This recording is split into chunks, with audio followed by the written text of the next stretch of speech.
Shalom, anggota keluarga Allah.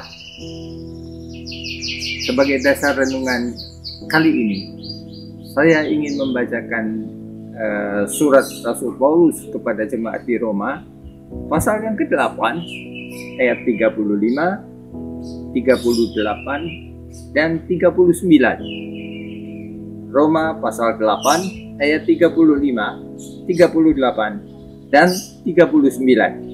Demikian bunyinya, siapakah yang akan memisahkan kita dari kasih Kristus? Penindasan atau kesesakan, atau penganiayaan, atau kelaparan, atau ketelanjangan, atau bahaya, atau pedang? Sebab aku yakin bahwa baik maut maupun hidup, baik malaikat-malaikat maupun pemerintah-pemerintah, baik yang ada sekarang maupun yang akan datang, atau kuasa-kuasa baik yang di atas maupun yang di bawah, ataupun sesuatu makhluk lain, tidak akan dapat memisahkan kita dari kasih Allah yang ada dalam Kristus Yesus, Tuhan kita. Saudara-saudara yang kekasih, Rasul Paulus menulis surat kepada jemaat di Roma karena ia sangat prihatin mengingat penganiayaan yang dialami oleh jemaat umat Tuhan di kota Roma dan di daerah-daerah kekuasaan Romawi. Mereka, umat Tuhan, teraniaya di bawah pemerintahan para kaisar Romawi yang haus darah. Mengapa mereka teraniaya? Mengapa mereka dikejar-kejar? Mereka dibinasakan? Karena kaisar-kaisar Roma itu mengambil sikap buruk muka, cermin dibelah. Mereka malu karena standar hidup mereka jauh lebih bejat kalau dibandingkan dengan standar hidup pengikut-pengikut Kristus pada masa itu. Itulah sebabnya mereka ingin melenyapkan standar yang memalukan bagi mereka. Saudara-saudara, ada banyak cara untuk para kaisar itu membinasakan umat Kristen waktu itu dengan permainan yang sangat terkenal, yaitu gladiator, di mana orang dengan orang lain diadu sampai salah satu atau dua-duanya tewas. Kadang-kadang ada permainan di mana seorang anak Tuhan dilemparkan ke tengah-tengah kerumunan singa-singa yang sengaja dibuat lapar, sehingga mereka dikoyak-koyak oleh binatang-binatang buas itu. Dan masih banyak cara lain yang sangat kejam yang dilakukan oleh para kaisar itu. Saudara-saudara, sekitar 45 tahun yang lalu, saya pernah mengambil bagian dalam sebuah drama, sebuah pementasan drama yang judulnya The Cell, karya John Kurt. Drama itu berlatar belakang pada zaman pemerintahan Kaisar Nero. Ia membakar kota Roma, tetapi kemudian memfitnah, mengatakan orang-orang Kristenlah yang melakukan pembakaran kota Roma. Padahal di kota itu anak istri para pengikut Kristus juga tinggal. Kemudian tindakan selanjutnya adalah para prajurit Romawi itu menangkapi para orang Kristen, pengikut Kristus, dan memenjarakan mereka untuk satu persatu pada gilirannya dihukum mati dengan cara-cara seperti yang tidak terbayangkan oleh kita sekarang ini. Saudara-saudara, drama itu mengisahkan pergumulan seorang putra senator Roma yang dilaporkan oleh temannya sendiri sebagai seorang Kristen, sehingga dia pun ditangkap dan dijebloskan ke dalam sebuah sel di mana ada beberapa orang Kristen lain yang sudah dikurung di tempat itu.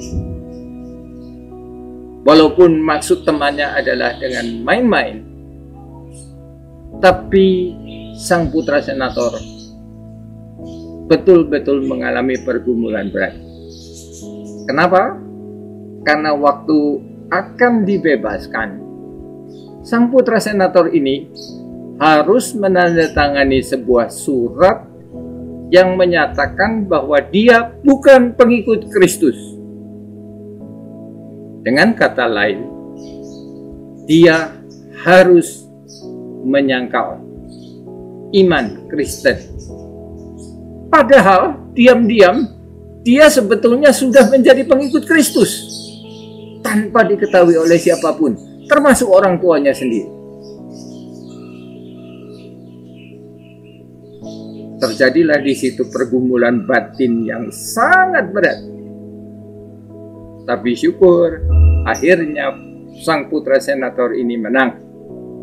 Dia merobek surat pembebasannya, tidak menandatangani surat itu, dan memilih mempertahankan imannya kepada Tuhan Yesus Kristus sebagai Juru Selamat.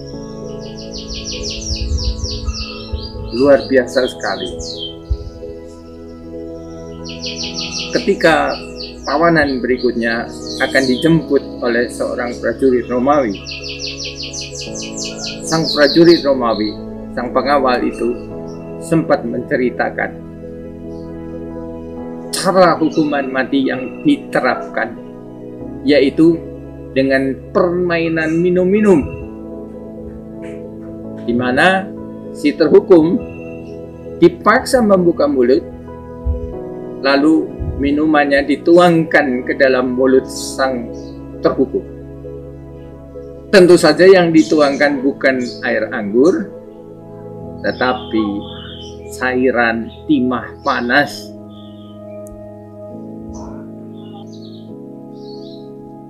Saudara-saudara, mari kita lihat apa yang kita alami pada masa kini.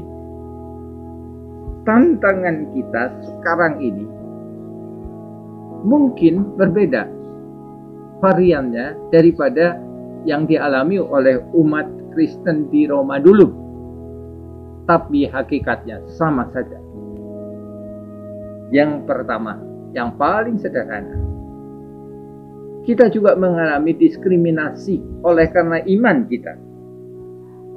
Kita seringkali mengalami hambatan, seringkali bahkan mengalami ancaman.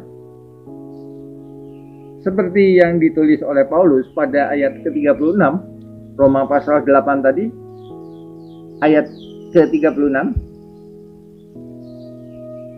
Oleh karena engkau, kami dalam bahaya maut sepanjang hari.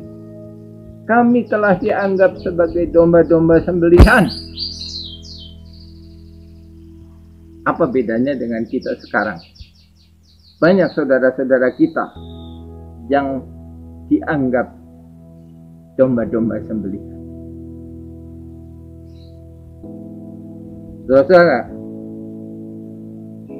tantangan lain adalah sakit penyakit. Sakit penyakit yang melemahkan kita secara fisik dan secara mental juga.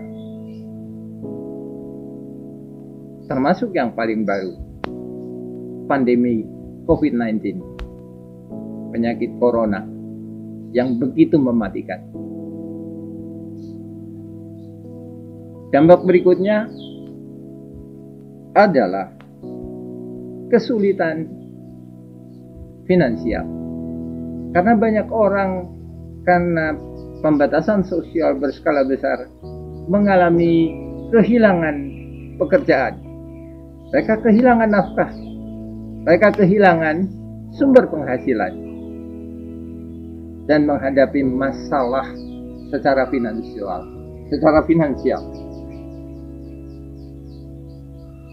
Kalau pandemi corona itu ibaratnya sebuah gempa yang mengguncang seluruh dunia, maka kesulitan ekonomi atau kehancuran ekonomi dunia adalah seperti tsunami-nya, dampak ikutan dari gempa pandemi corona itu. Saudara-saudara, begitu besar kesulitan yang dihadapi oleh jemaat masa kini, sampai-sampai banyak orang merasa sangat-sangat frustrasi, merasa sangat kehilangan pengharapan. Dan sampai keluar perkataan dari seseorang yang saya kenal, kalau begini caranya lebih baik saya mati aja. Saudara-saudara, selama 2 tahun terakhir saya mengalami banyak sekali pergumulan dan saya mengalami banyak sekali tantangan. Dalam kurun waktu 2 tahun itu 6 kali saya harus masuk keluar rumah sakit karena masalah jantung saya. Tentu saja saya juga menghadapi masalah finansial.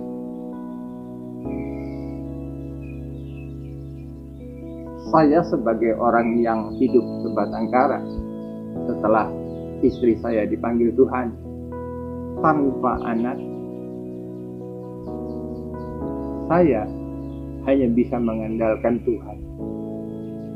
Tapi syukur, Tuhan tidak pernah salah janji. Tuhan tidak pernah mengecewakan saya. Dia bekerja dengan cara yang luar biasa ajaib. Sampai saya sendiri tidak habis pikir, saya tidak mengerti bagaimana ini bisa terjadi. Tapi saya mengalami betapa baiknya Tuhan. Dan Dia tetap mengasihi saya dalam keadaan apapun. Saya tetap merasakan Dia mengasihi saya. Tidak ada apapun yang dapat memisahkan saya dari kasih Tuhan. Seperti yang dikatakan oleh Rasul Paulus di ayat 38 dan 39 Roma pasal 8. Saudara-saudara yang kekasih,